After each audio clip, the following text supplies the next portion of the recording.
Bonjour à tous.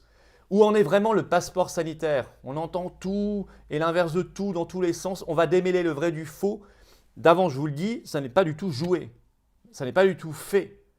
Et on va en parler très concrètement. D'un côté, on entend l'Union européenne, de l'autre côté, le gouvernement français. Et vous allez voir de manière assez inédite une espèce de prudence dans la bouche notamment de Véran parce qu'ils sentent bien que le mécontentement, l'opposition et la résistance montent dans le peuple français. Et on va voir ce que nous allons faire, pas plus tard que dans les jours qui viennent. Je vais vous dire ça très concrètement, notamment je souhaite que le samedi 3 avril, notez déjà ça, soit à Paris et partout en France, une grande journée de résistance nationale pour la liberté et contre ce passeport sanitaire, pour le Frexit d'ailleurs au passage, parce que c'est intimement lié. On y reviendra dans les heures et les jours qui viennent évidemment. Nous allons faire du samedi 3 avril une très grande journée et on voit que c'est en train d'être exponentiel. La mobilisation augmente extrêmement vite. Je pense que ce sera explosif samedi prochain. Et tant mieux. À ce sujet-là, je vous remets sous la vidéo en lien en description la grande pétition nationale, la plus grande de toutes, largement, plus de 100 000 signatures déjà, contre le passeport sanitaire justement. Si vous ne l'avez pas signée, vous la signez s'il vous plaît maintenant. Et vous la partagez autour de vous, vous la mettez sur vos réseaux sociaux, sur tous vos réseaux sociaux. C'est maintenant qu'il faut faire une démonstration de force et de résistance. Extrêmement important. Alors, ce passeport sanitaire, on en est où? Je vous parlais de l'Union européenne. Justement, sur RTL et LCI, ce 28 mars, il y avait un commissaire européen, c'est-à-dire quelqu'un qui n'a pas de légitimité et qui n'a pas été élu, qui n'est responsable devant personne. C'était Thierry Breton. Et qu'est-ce qu'il a dit? Alors, il est commissaire européen en charge des vaccins notamment. Bon. Et alors, il a dit, lui, que, et ça fait du bruit, il l'a même montré à l'écran, le passeport sanitaire devrait être disponible dans toute l'Union européenne, donc pour les 27 pays, d'ici le 15 juin prochain. Bon, c'était un projet qui avait été dévoilé par la Commission européenne le 17 mars dernier. Donc on voit qu'ils veulent aller vite. Alors, je cite Thierry Breton. Thierry Breton qui, à mon avis, est beaucoup plus problématique que le variant du même nom, entre nous. Bon, alors, il dit, c'est un certificat sanitaire qui démontre votre état. Premier énorme problème, votre état de santé, rupture du secret médical. On l'a déjà analysé, mais ce passeport sanitaire, c'est un passeport de discrimination et d'apartheid. Et c'est la rupture du secret médical. Il dit, je le cite, « On y trouvera votre date de naissance, le numéro de votre passeport certifié avec le QR code, et si vous avez été vacciné, le type de vaccin que vous avez eu, et si vous avez des anticorps. Pour ceux qui n'auront ni vaccin ni maladie, on trouvera l'état de votre test PCR. » Il dit, ce sera sous forme numérique ou papier. Alors, c'est très flou sur ce qu'il va concerner ce passeport sanitaire, parce que certains nous disent, oui, mais le passeport de l'Union européenne, c'est que pour prendre l'avion. Bon, déjà, c'est déjà problématique en soi. Je suis désolé, c'est déjà problématique en soi. Je ne sais pas pourquoi on a besoin de ça pour prendre l'avion. Mais en plus, ce n'est pas tout à fait ce que dit Thierry Breton. Je le cite. Pour participer à une manifestation importante, rentrer dans une salle de spectacle, c'est quand même large, ou pour prendre l'avion, par exemple. Alors, il a dit, lui, le 28 mars, mais il ne sera pas obligatoire.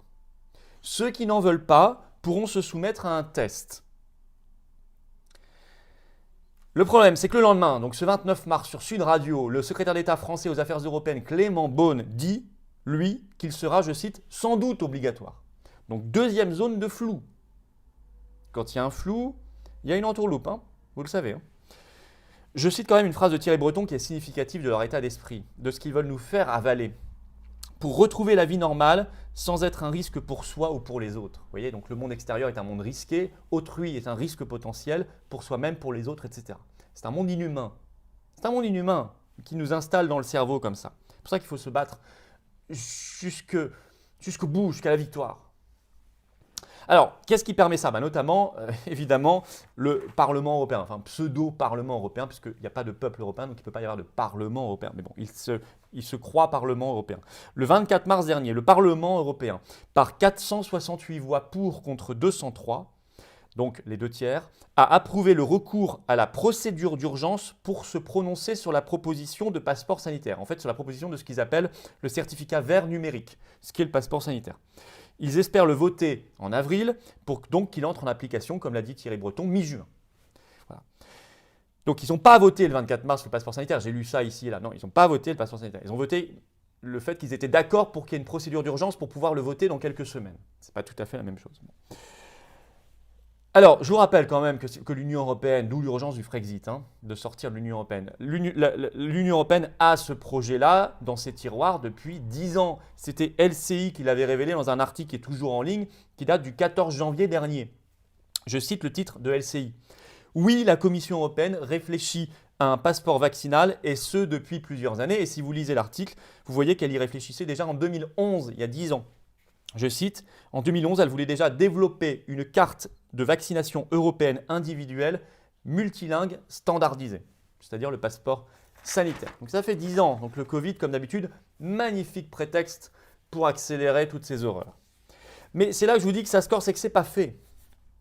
On sent une forte résistance quand même monter en France. Je vous ai parlé de ces rassemblements et de cette grande journée du 3 avril qui vient.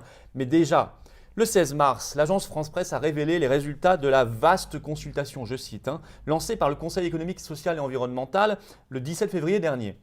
Et ils ont reçu plus de 110 000 contributions. C'est énorme, c'est énorme. Eh bien, dans ces 110 000 contributions, 67,1% des Français sont très défavorables au passeport sanitaire, les 2 tiers.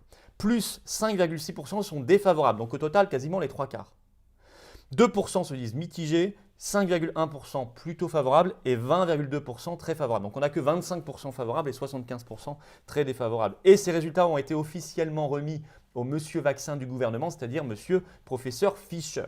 Bon, par ailleurs, c'est très intéressant, à l'Assemblée nationale, publiquement, le 24 mars dernier, Véran déclare ceci. Ce passeport, ça pose des questions, je cite, éthiques, scientifiques, juridiques, techniques importantes. On ne lui fait pas dire. Mais c'est la première fois qu'il le dit. Et il ajoute ceci. Il souhaite que la réouverture des bars, restaurants et autres lieux recevant du public se fasse sans avoir recours à un passeport sanitaire. Alors ça, c'était il y a quelques jours. Donc il ne l'avait jamais dit ainsi. S'il se sent obligé de le dire, bien sûr, je sais qu'il y a de la feinte politique, de la tactique. Ne croyez pas que je sois naïf.